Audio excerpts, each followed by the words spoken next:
Rencana pemerintah Kota Palembang bersama Perumnas untuk merevitalisasi rumah susun hingga kini belum ada kepastian. Wali Kota Palembang Harno Joyo menjelaskan setelah bertemu dengan Direktur Perumnas dan Dirjen Pembiayaan Daerah, hingga kini belum ada kepastian kapan revitalisasi dilakukan.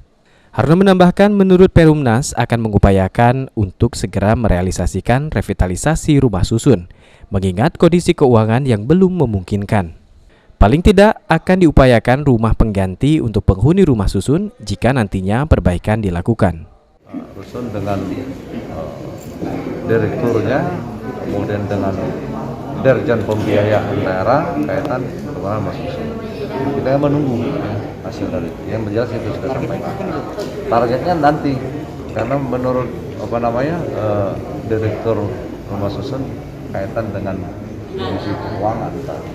Kemudian mereka akan upayakan untuk mencari celah. Pemkot berharap perbaikan segera dilakukan mengingat kondisi rumah susun yang sudah kumuh. Aprianto, PAL TV.